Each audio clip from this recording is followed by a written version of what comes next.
Ce sont plus d'une centaine d'athlètes de la région qui participeront à la 59e finale provinciale des Jeux du Québec. Et la délégation régionale pourra bien afficher ses couleurs. Cette année, on compte sur une délégation de 168 athlètes, environ là, proportionnel gars-filles, 50-50. J'ai pas le nombre exact, mais ce qui est le fun cette année, c'est qu'on est représenté dans tous les sports aux Jeux du Québec, excepté un qui est le BMX. Donc, on a vraiment une belle délégation de mise sur pied là, pour les Jeux du Québec. En plus des athlètes, ce sont 36 entraîneurs qui seront de la partie en plus de plusieurs accompagnateurs ainsi qu'une équipe de missionnaires. On travaille très fort à chaque année pour mettre sur pied une équipe de missionnaires pour encadrer les jeunes. Cette année, on est 13 membres dans notre équipe de mission qui sont là pour supporter les jeunes durant les Jeux du Québec, puis aussi encadrer la délégation, enligner un petit peu les entraîneurs.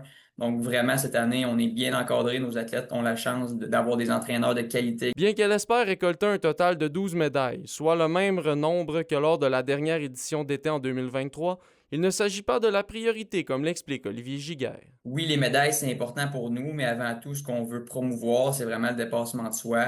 Les Jeux du Québec, c'est vraiment fait pour ça. Tu sais, un athlète au final qui finit avant-dernier dans une compétition, mais qui s'est dépassé, pour nous, ça a autant de valeur qu'un athlète qui monte sur la première marche du podium. Mais la délégation a bon espoir de récolter des médailles dans certaines disciplines. Et on a des bons espoirs en natation, en athlétisme, en tir à l'arc, en cyclisme sur route. L'équipe a annoncé cette semaine que c'est Théo Leclerc, un athlète en tir à l'arc dont il s'agira de sa troisième participation au jeu, qui sera le porte-drapeau lors de la cérémonie d'ouverture. Il avait par ailleurs remporté la médaille d'or chez les 12-14 ans lors de la 57e finale provinciale en 2023. C'est mes derniers jeux. Je l'ai été en 2022 à Laval, en 2023 à Rimouski.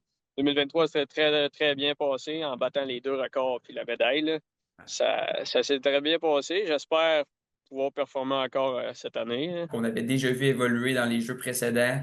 Donc, pour nous, c'était vraiment un choix évident cette année de choisir Théo comme porte-drapeau. Les athlètes de la région seront en action dès samedi de la semaine prochaine, le 26 juillet, avec le début du bloc 1 qui rassemblera 7 des 18 disciplines présentes au jeu. Olivier Morin, RNC Nouvelles, Rwanda.